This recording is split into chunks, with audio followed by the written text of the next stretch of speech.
how you doing? My name is Crystal and welcome to my YouTube channel, and I just wanted to read out a piece about Princess Diana in the Mail on Sunday today.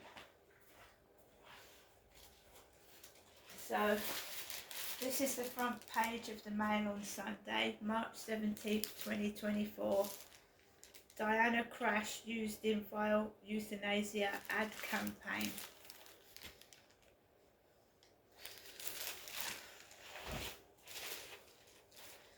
This piece has been written by Anna Mikalova, Natasha Livingstone and Peter Allen.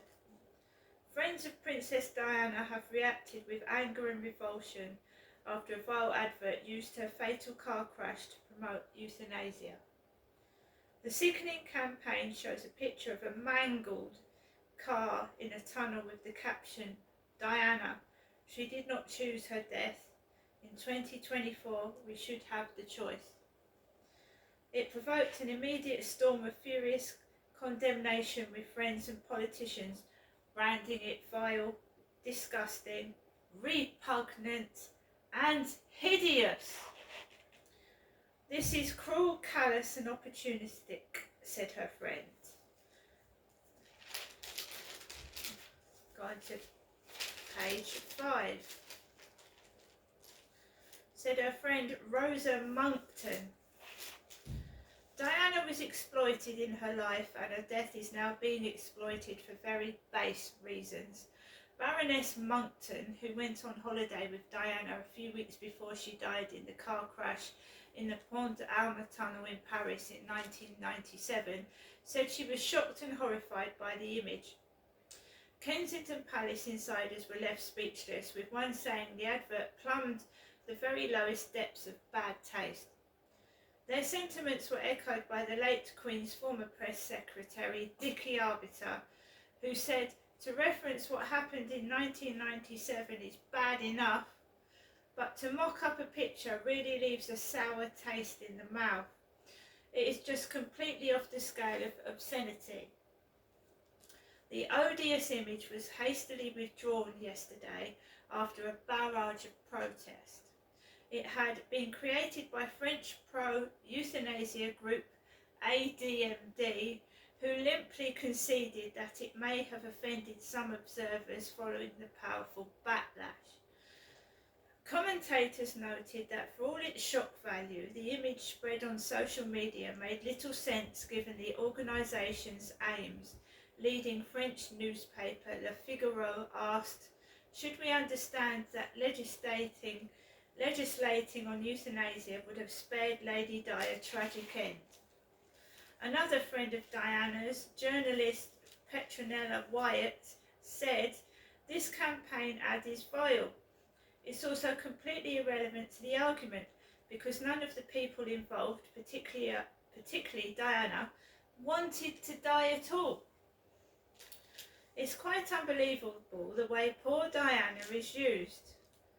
I don't think Diana was poor Diana. Poor Diana. I think Diana was a strong woman. I wouldn't have said poor Diana, but there you go. Poor Diana is used. It dredges up something that is terribly painful and traumatic for her children.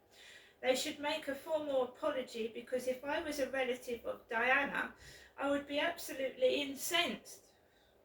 How can you possibly compare a tragic car accident when somebody died in the prime of their life to assisted dying? Diana was 36 when she and Dodi Fayed, 42, died after their Mercedes hit a pillar in the Parisian road tunnel in the early hours of August 31st, 1997. Diana lay critically injured in the wreckage and died several hours later in hospital.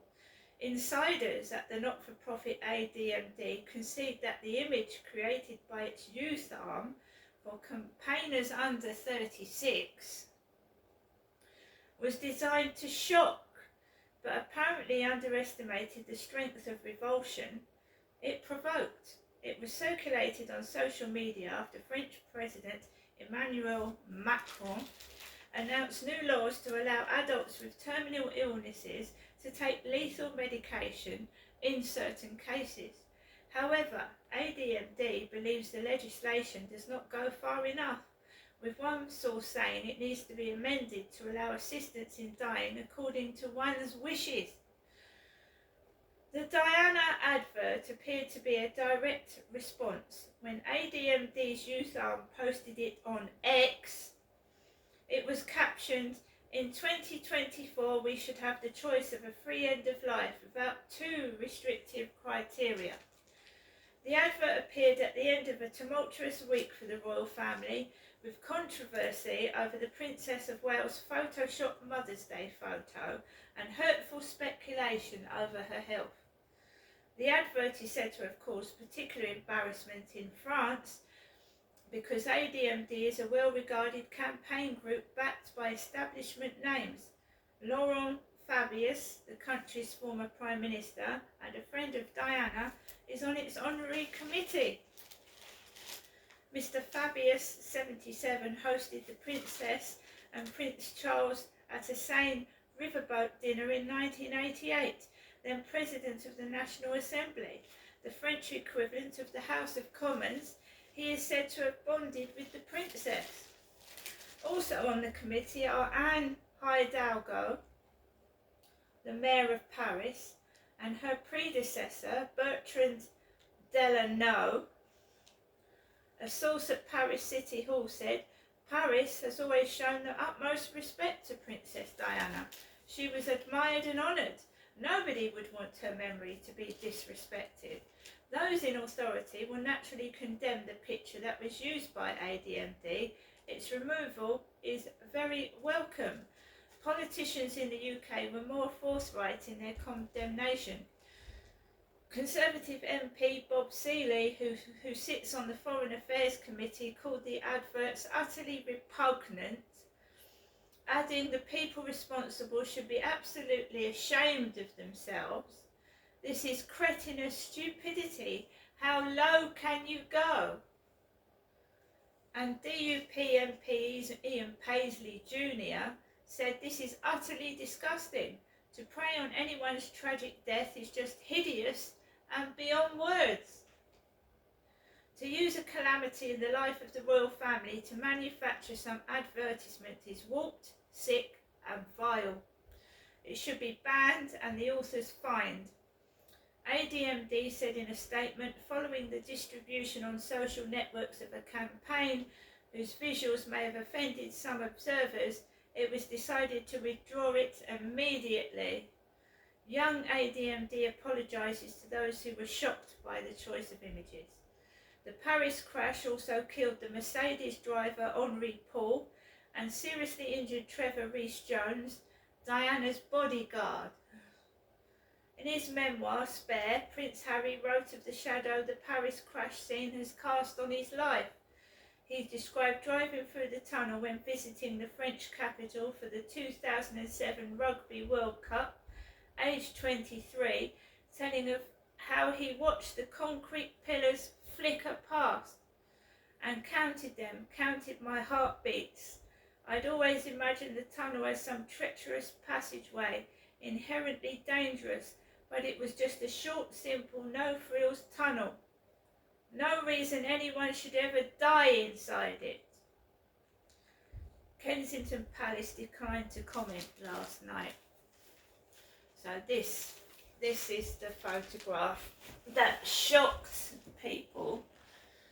Elle n'a pas choisi ce mot.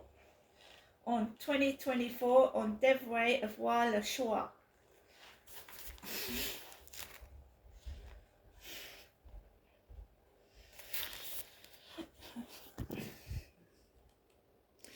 And now quickly going to move on to Kate May finally address health mystery in public by Natasha Livingstone. The Princess of Wales may open up about her health problems when she returns to public duties next month. It was reported last night. A royal source said Kate and Prince William want to be clear and more open, but they'll do it when they feel ready. I would expect that to be her instinct and it will be her call. They're not going to be rushed. They told the Sunday Times they are at their most open when out interacting with members of the public, and I can see a world in which the princess might discuss her recovery out on engagements. If she was going to do it, then that's how she would do it. It came as friends of the couple sprang to their defence yesterday, reportedly describing social media speculation about their marriage as cruel. They spoke out after conspiracy stories and theories about Kate's health began appearing online, apparently fueled by the furore surrounding the doctored Mother's Day photo.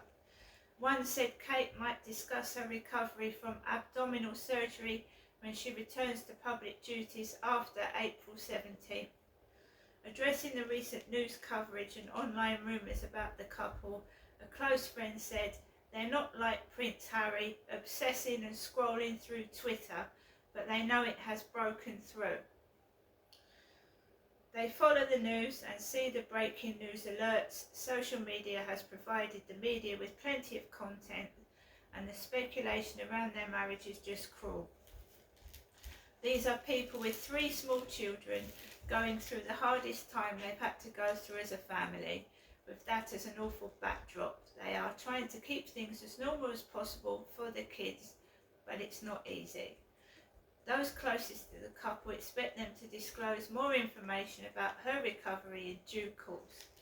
Another source told the paper in Kate's case, there is almost nobody else in the world whose face, body, clothes are more judged than hers.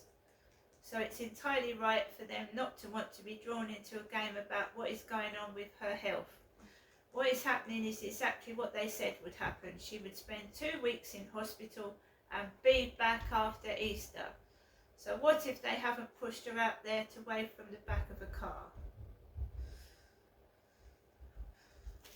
Right, so that's the Mail on Sunday today. And we've had Charles Spencer's documentary this morning. And that's it from me for now, and I'll see you later.